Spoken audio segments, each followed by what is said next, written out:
Number one, Mr. Speaker.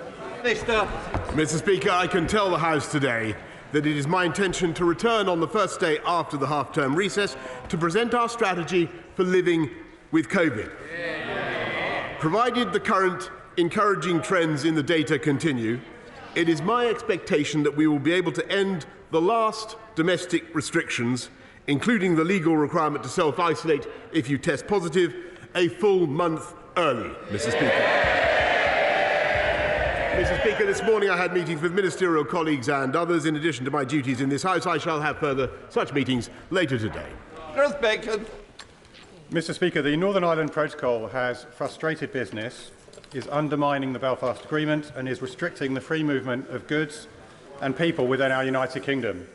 What action will my right honourable friend, the Minister for the Union, now take to reunite the United Kingdom and uphold the interests of all residents, including those living in Northern Ireland? Prime Minister. My honourable friend is quite right, because the protocol does not require, contrary to the way it is being applied by our friends, it does not require that all foods and all medicines and all plants should be systematically checked in the way that they are, Mr. Speaker. And we must fix it, and with goodwill and with common sense, I believe we can fix it, Mr. Speaker. But if our friends don't show the requisite common sense, then of course we will trigger Article 60. We now come to the Leader of the Opposition, Keir Starmer. Thank you, Mr. Speaker. Was the Business Secretary right to say that fraud is not something that people experience in their day-to-day lives? Prime Minister. Mr. Speaker, of course this government and this country despises those who defraud people, and that's why we crack down on fraudsters, Mr. Speaker, and we've strengthened our anti-fraud task force, who are bringing forward an economic crime bill, Mr. Speaker, but we also attach huge importance to tackling neighbourhood crime and crimes of violence, Mr. Speaker, and I'm very pleased that those crimes are down 17%, Mr. Speaker. Mr. Speaker, the Prime Minister's answer's got a big hole in it. We've had lockdowns for the last 2 years. 2 crimes that people could commit were online fraud and throwing parties. And so far as I can see, the numbers for both of those have gone through the roof. But I was asking the Prime Minister about the 14,000 cases of fraud a day. Many older people duped out of hard-earned savings. And the Business Secretary casually suggests on TV, don't worry, it's not real crime. There's a crime gang in Manchester, Mr. Speaker, nicking cars and shipping them around the world, all financed by COVID loans from the taxpayer. And what's the Chancellor's response? Write off £4 billion in losses and block an investigation by the National Crime Agency. His cabinet turning a blind eye to scammers. Is it any wonder that his anti-fraud minister realised no one in government seemed to care and threw in the towel? Prime Minister. No, Mr. Speaker, because what we're doing is tackling crime across the board, and that's why we're investing more in tackling fraud, Mr. Speaker, but we're also tackling the neighbourhood crime that is of such massive psychological damage to people in this country, tackling knife crime, tackling burglary, tackling crimes of violence in the street, Mr. Speaker, with tougher sentences, which they voted against, by the way, Mr. Speaker, and putting more police out on the street, Mr. Speaker. And the reason we're able to afford it, Mr. Speaker, is because we have a strong economy and we're coming back strongly from COVID, and that is thanks to the big calls that this government got right. Yes, Starmer. Mr. Speaker, his anti-fraud minister quit, saying the failure of government to tackle fraud was so egregious that he had to, and this is his words, smash some crockery to get people to take notice. Well, it seems that the Prime Minister hasn't noticed the broken plates and the shattered glass all around him. It's almost as if he's been completely distracted for weeks. Talking of scams, households are going to have to fork out an extra £19 billion on their energy bills. The government is insulting people's intelligence by pretending it's giving them a discount. But it's not. It's a con. A buy now, pay later scheme, a dodgy loan, not a proper plan. Mr. Speaker, he shakes his head. So let me put this in language you might understand. When his donors give him cash to fund his lifestyle and tell him he has to pay it all back later, are they giving him a loan or a discount? Mr. Speaker, our plan to tackle the cost of living is faster, more efficient and more generous than anything that they have set up, Mr. Speaker. We've lifted the living wage by record amounts. We've cut the effective tax for people on universal credit, Mr. Speaker, and we're now setting out a fantastic plan to help people with the cost of energy, Mr. Speaker. And it is more generous and more effective than anything Labour have set out. And the only reason we can do it's £9.1 billion, Mr. Speaker. It's huge sums that we're using to help people across the country. And the only reason we can afford it, Mr. Speaker, is because we have a strong economy, the fastest growing in the G7, as I think I may have pointed out to the right honourable gentleman last week, and not just last year, but this year as well. Mr. Speaker, the Prime Minister clearly hasn't got the first clue what the Chancellor's signed him up to. So let me help him out. His plan is to hand billions of pounds of taxpayers' cash to energy companies and then force families to pay it off in instalments for years to come. If it sounds like he's forcing people to take out a loan, and it looks like he's forcing people to take out a loan, isn't it just forcing people to take out a loan? We are giving people in Band D council tax, A to D council tax valuations across the country, that is 27 million homes, we're giving them the equivalent of £150 rebate off their council. Their offer is for £89, Mr. Speaker. Ours is faster, more generous and more effective. And what they would do, and you know, this is a global problem, Mr. Speaker, caused by the spike in gas prices. But what they would do is clobber the oil and gas companies right now with a tax that would deter investment in gas just when this country needs gas, Mr. Speaker, as we transition to green fuel. It would be totally ridiculous, and it would raise prices for consumers. Mr. Speaker, I was always worried that the Prime Minister wasn't one for reading terms and conditions, didn't understand what the Chancellor signed him up to, and he's just confirmed my worst fears. There is an alternative. But order. Can I just say, if you want to carry on outside. I am not having this perpetual noise coming from the front bench. Secretary of State should know better, and I expect better, and I certainly don't need to put up with it anymore. Keir Starmer. Mr. Speaker, there is an alternative. He could stand up to his Chancellor, tell him to support families rather than loading them with debt. Tell him to look at those bumper profits of oil and gas giants.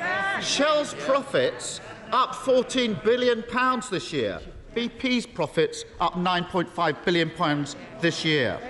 Mr. Speaker, every second of the day, they've made £750 extra profit from rising prices.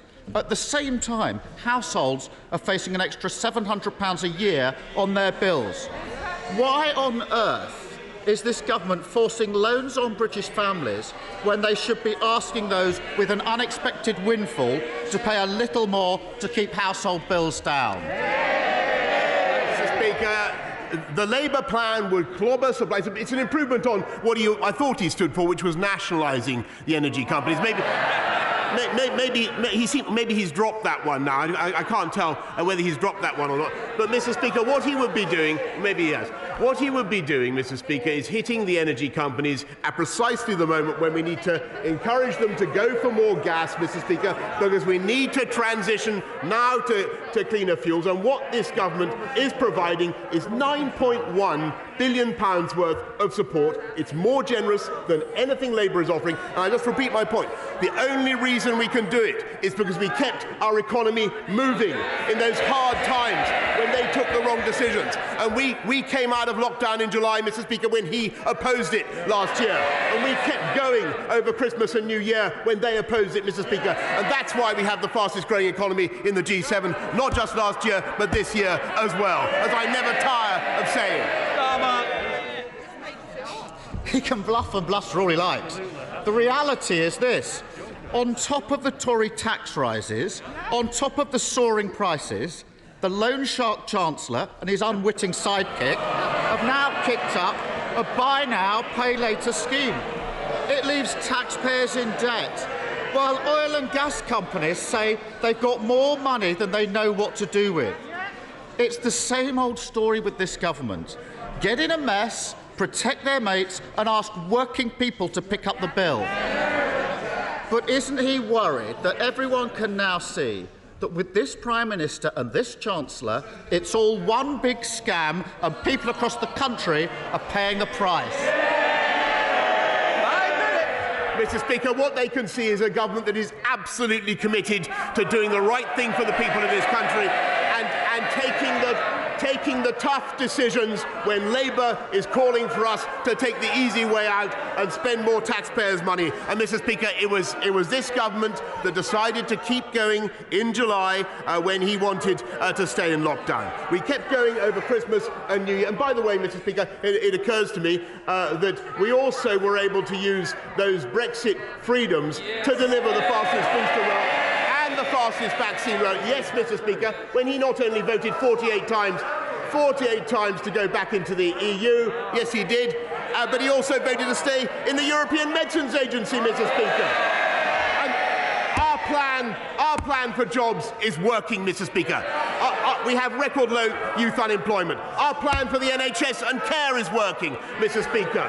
They have no plan at all, Mr. Speaker. Our plan for the country is working. We have a great vision, Mr. Speaker, to unite and level up across our country. They have no plan whatever, Mr. Speaker. And I say to him, plan beats no plan. We have a great plan for our country. They play politics. Thank you, Mr. Speaker. The government's £9 billion support to help with rising energy bills is most welcome. But will the Prime Minister assure the people of Anglesey and beyond that it's full steam ahead for new nuclear like Wilbur knoweth, and that this government is moving at pace on the Future Nuclear Enabling Fund so that the UK has energy security, jobs and investment right here on these shores? Yes, Mr. Speaker. I think I was only last week that I was congratulating her, or maybe it's a couple of weeks ago, on her fantastic advocacy for nuclear in Ismon. And don't forget, Mr. Speaker, that Labour allowed nuclear capacity to decline by 11% on their watch. I don't think maybe you've forgotten that, Mr. Speaker. We want to get back up there, and that's why there will be at least one big nuclear project this Parliament, at least one, and our nuclear financing bill will support that objective. Leader of the SNP, Ian Black. Thank you, Mr. Speaker, and I'm sure you and the entire House will want to join me in welcoming the Remembering Srebrenica campaign that launched their yearly events in Parliament last night, and we all must continue to strive for ongoing peace in Bosnia. Mr. Speaker, the flurry of changes in Downing Street over the last few days is a sight to behold. It's amazing how much energy this Prime Minister can sum up when it comes to saving his own skin. But whilst he's been busy rearranging the deck chairs, in the real world, people continue to be punished by the Tory cost of living crisis. Yesterday, Open Democracy found that as a direct result of the Chancellor's national insurance hike, nurses will, on average, take a £275 year pay cut in April. That pay cut will hit at the very same moment that soaring energy bills land, bills that have shot up £1,000 in the space of a year. It is a bill they and the rest of the public simply can't afford.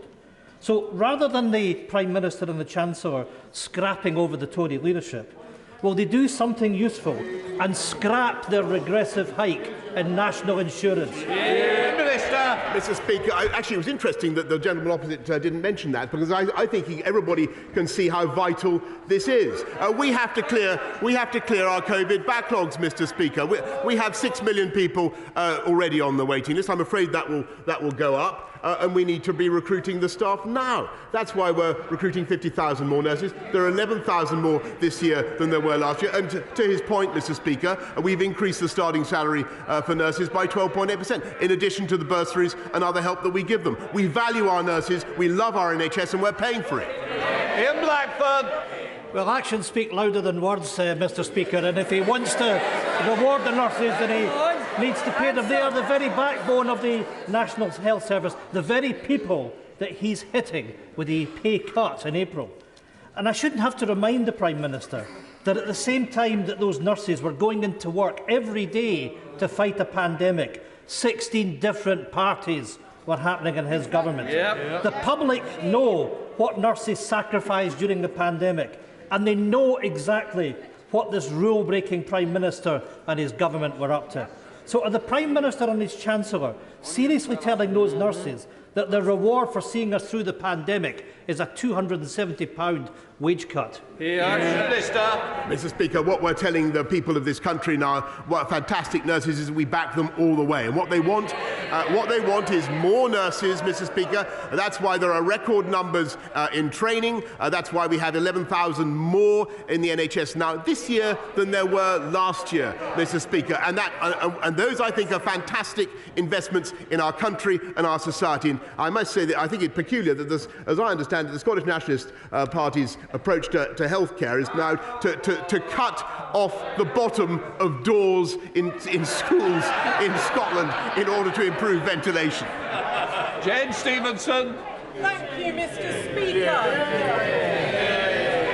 As a proud Wolverinian, I am thrilled that my city is front and centre of the government's levelling up right paper. Getting job seekers of all ages the skills they need to get into work will be vital to levelling up in Wolverhampton, and City of Wolverhampton College is already doing this at their brand new facility at Bentley Bridge in my constituency. Will the Prime Minister join me in congratulating the college, and also will he meet with me and my honourable neighbour and friend, preferably at Wolverhampton College, so we can discuss how more job seekers can get access to skills, and potentially through the City Learning Quarter and that final bit of funding that we need. I congratulate my honourable friend from Wolverhampton. She is truly a modern-day Lady Wolfruna, Mr. Speaker, and she's completely right that Wolverhampton and the Black Country were at the heart of the first industrial revolution, and they're at the heart of the current 21st century green industrial revolution. And I'm very glad that since April 2020 we've seen 125,000 starts to sector-based work academy programme, partly at least thanks to her lobbying and her support, and wild horses, Mr. Speaker, won't keep me away from Wolverhampton. Speaker, 74-year-old Janet had £25,000 stolen by fraudsters. She told the BBC, "The money was my mum and dad's. I felt I'd let them down." For Janet, and for the 4 million people who fell victim to fraudsters and online scammers last year, fraud is a crime. So does the Prime Minister understand the hurt he and his ministers cause fraud victims like Janet when they write them out of the crime figures and dismiss fraud as something people don't experience in their day-to-day lives? Mr. Speaker, will the Prime Minister correct the record on crime figures and apologise? Mr. Speaker, I direct the House, direct you, Mr. Speaker, to what I've already said to my honourable friend, the member for Hartlepool, but he knows very, very well that this government hates fraud. It hates online fraud. We're tackling the scammers by helping people to come forward when they get an email, when they get duped. Of course, we're helping them in any way that we can, Mr. Speaker, but we are also cutting the crime that affects people up and down our country, the neighbourhood crime, dealing with the county lines drugs gangs, Mr. Speaker, and that, I think, is something he should support as well. And I'm proud that those numbers have come down by 17%.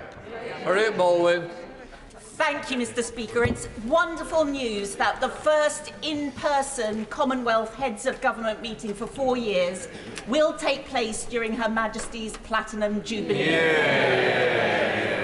Can the Prime Minister ensure that the global learning crisis is high on their agenda? And will he ask his amazing diplomats to ensure that every leader in the Commonwealth signs up to the Kenyatta Declaration on education? I thank her very much, thank my right honourable friend very much for everything she does to support education for girls. I think 12 years of quality education for every girl in the world is probably the single most transformative thing we could do to improve the world. And I remember working with my friend Uhuru Kenyatta on the declaration, and we will certainly ensure that everybody at the Commonwealth signs up to it.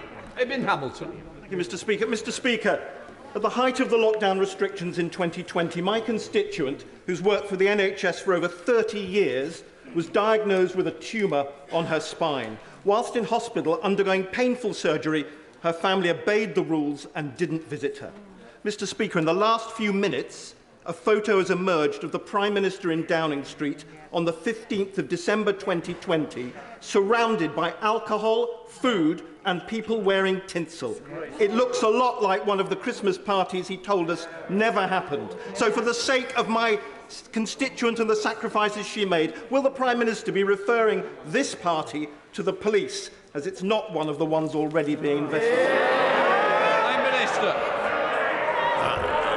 I'm afraid, first of all, I'm very sorry about his constituent and for the difficulties that she's been through, and I understand very much her feelings, Mr. Speaker.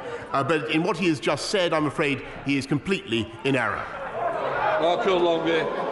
Thank you, Mr. Speaker. On the 30th of September 2020, the Prime Minister joined me on a building site in Dudley on what is now the new Institute of Technology, delivering on skills for future jobs and creating opportunities across the Black Country. Will he join me in congratulating the delivery team who delivered on this amazing project, including stakeholders like Thomas Dudley and Dudley College, and will he actually come and join me in person in doing so at the nearest opportunity? Minister. Mr. Speaker, I thank my honourable friend. He is a great champion for Dudley and for the Black Country, Mr. Speaker, and I'm delighted to hear that the Black Country in March's Institute of Technology is now open, and I will certainly keep his kind invitation in mind. Ian Paisley. Thank you, Mr. Speaker. Prime Minister, the film Belfast contains the immortal words, "If you're not listening, you probably don't understand us. And if you don't understand us, you're probably not listening." The fact of the matter is that the protocol has zero support from unionists. The fact of the matter is, and I hope the Prime Minister is listening to this, that in a divided society, a solution that only attracts the support of one section of that community will never stand. Will the Prime Minister therefore take the opportunity to speak to the Irish Government, whose Ambassador Daniel Mulhern is running around Washington demanding demanding further implementation of the protocol on the basis that it will bring further checks upon the people of Northern Ireland? Does the Prime Minister accept that he has now the responsibility to bring forward a solution that unites the people of Northern Ireland and bring forward a solution that saves the union that has been undermined by it?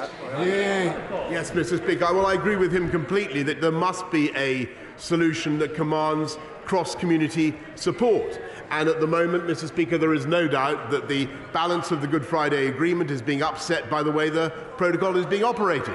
And we need to fix it, Mr. Speaker. And that's what we're going to do. And if our friends won't agree, then of course we will, as I said earlier on, of course we will implement Article 16. Sir Geoffrey Clifton-Brown. Thank you, Mr. Speaker. Rather than a compulsory windfall tax so favoured by the opposition, would my right honourable friend take an alternative view, summon a high-level meeting with the oil and gas companies with the aim of a voluntary agreement to bring more oil and gas onto the wholesale market to reduce oil and gas prices to help hard-pressed people deal with the cost of living problems? Well, Mr. Speaker, I thank my right honourable friend very much for that suggestion, which I think is an interesting one and an ingenious one. the oil and gas companies create hundreds of thousands of jobs in the UK, and they're very, very important to our economy. I will do what I can to take forward his request for a meeting with them, but I just remind the House that we've frozen fuel duty, Mr. Speaker, 12 years in a row, saving people £15 in their cost of filling up their tanks compared to 2010. Ruth Jones. Thank you, Mr. Speaker. I understand the Prime Minister has been heard singing "I Will Survive" in recent days. I would suggest that he would be better off singing "Careless Whisper" instead, because, Mr. Speaker, in 2017, Nazanin Zaghari-Ratcliffe was condemned to an extended prison sentence in Iran because of the careless words of this Prime Minister. Now, in 2022, this week, my friend, the Leader of the Opposition, was hounded by thugs outside this Parliament because of the careless, disgraceful words of this Prime Minister. So will the Prime Minister do the decent thing? Will he reconsider his words, repent and resign? Mr. Speaker, I don't think that she should either let the thugs and yobs who bullied and harassed the right honourable gentleman off the hook any more, because they are culpable, any more than she should let the Iranian government off the hook, Mr. Speaker, because they are culpable. The whole fun. Thank you very much, Mr. Speaker. Since 2017, referrals for children's mental health has gone up by 60%. Eating disorders amongst young girls have gone up by 400% since lockdown. And we know that social media companies play a huge part in this. Given that social media platforms like TikTok are providing crack for kids in terms of adult content, negative imagery, and addictive algorithms, will my right honourable friend consider implementing a 2% levy on social media companies, which would raise £100 million to fund mental health resilience programmes for children? Mr. Speaker, I know my right honourable friend has campaigned on this issue assiduously, and he's quite right about the psychological damage that social media can do, and I've heard what he's had to say recently about TikTok. We will see what we can do to address all these issues in the forthcoming online harms bill. Thank you, Mr. Speaker. Mr. Speaker, Bradford is UK's youngest city and has the 10th largest city economy with a GDP of 11.6 billion and is bidding to be the capital of culture. Now it comes out that no detailed analysis of the long-term economic benefits of investing in Bradford and the North through the integrated rail plan was carried out. This government failure has robbed Bradford of £30 billion worth of growth over the next 10 years. When is the Prime Minister going to match action to rhetoric and on levelling up and give Bradford the investment it deserves? Prime Minister. Mr. Speaker, I'm afraid that she's wrong in what she says, because we're not only investing massively in Yorkshire, investing in police in Yorkshire, 640 more police, investing in education, but she's misunderstood what we said at the time of the £96 billion integrated rail plan. Because what we are saying is that we will look at ways in which we can ensure that we protract the eastern leg of high-speed rail from north of Birmingham on the eastern leg to Bradford. What we're not doing is coming up with a scheme before we've decided exactly what to do and how to fund it. But we are not ruling it out, Mr. Speaker. Stuart Anderson. Mr. Speaker, I served my country with pride in the Royal Green Jackets. I will always be a rifleman and a veteran, and I welcome the veteran strategy the Prime Minister's just brought out. But I ask the Prime Minister if veterans will always be at the heart of this government strategy and everything can be done to see they always get what they need and are honoured. Minister. Yes, Mr. Speaker, that's why we set up an office for veterans. That's why we've ensured that veterans get preferential treatment on public transport. One of the first things I did when I became Prime Minister, Mr. Speaker, and it's why we make sure that veterans receive particular support and encouragement in employment. We encourage employers to take on veterans as well. Thank you, Mr. Speaker. In the panic Downing Street staffing reshuffle at the weekend, the Prime Minister appointed to a senior role a man who recently lobbied the government on behalf of Huawei Technologies, a hostile state vendor that this House legislated to exclude entirely from our country's 5G networks. Given the number 10 Director of Communications has, by definition, access to some of the most sensitive government information, can the Prime Minister tell the House whether Mr Harry's present role requires enhanced developed vetting and strap clearance, and whether he has gone through the necessary checks to provide for that level of clearance before he took up his post? Minister. A curious question to come from the benches that contain someone who took, I think, £586,000 from the Chinese government to support his office. But, Mr. Speaker, what I can tell him is that this government took the brave and necessary step of making sure that we excluded Huawei from our critical national infrastructure, and that, Mr. Speaker, was the right thing to do, whatever he's saying. Thank you very much, Mr. Speaker. Can I ask the Prime Minister a question about Sue Gray's report? I asked him, well, colleagues may groan, I'm only asking this question because I asked the Prime Minister last week and I didn't get a straight answer. It's important because it's about those who make the law obeying the law. The Prime Minister wants to be judged on the facts, and that's right. So can I ask him to commit at the dispatch box that upon conclusion of the Metropolitan Police investigation, will he ensure that Sue Gray's final report is published immediately and in full? Prime Minister. Mr. Speaker, with great respect to my right honourable friend, I do believe I answered that last Monday, but or whenever it was, possibly last Wednesday as well. But I'll repeat for the benefit of the House that as soon as all the inquiries are concluded, I will immediately publish in full whatever Sue Gray gives me. Tulip Siddiq. Thank you, Mr. Speaker. I understand that the UK government signed an agreement with the Iranian authorities last summer that would have resulted in the payment of the £400 million that we owe Iran and the release of my constituent, Nazanin Zaghari-Ratcliffe. That agreement fell through and the debt still hasn't been paid. Mr. Speaker, this case urgently needs the Prime Minister's attention and personal intervention. So could I ask the Prime Minister, will he meet personally with me and with Richard Ratcliffe? I don't want to meet his colleagues. I want to meet with him personally to find out why the agreement fell through and why Nazanin Zaghari-Ratcliffe still isn't home after 6 long years. Prime Minister. I thank her very much. I thank her also, by the way, for all the hard work she does on behalf of Nazanin. We remain committed to securing the release of Nazanin and all the very difficult consular cases that we have in Iran. As she knows, the IMS debt is difficult to settle and to square away for all sorts of reasons to do with sanctions. But we will continue to work on it, and I will certainly make sure that we have another meeting with Richard Ratcliffe in due course. Natalie Alford.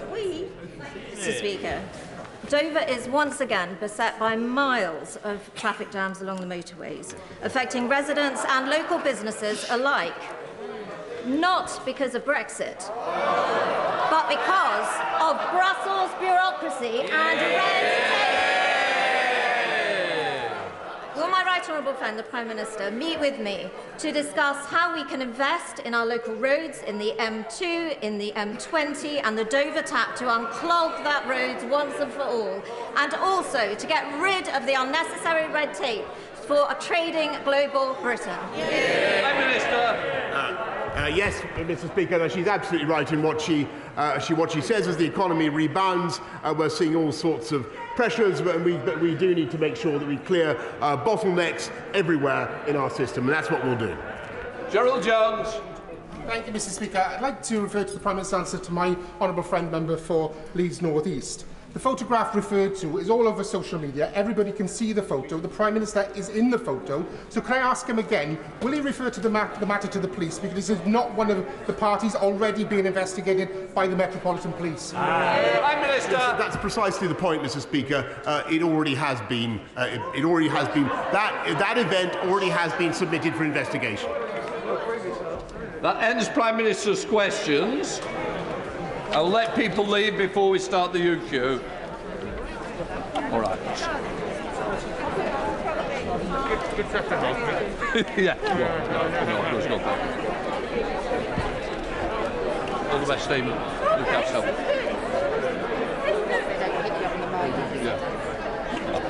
So I'm glad to see you better. Yeah, stay safe. It was horrific. 3 days.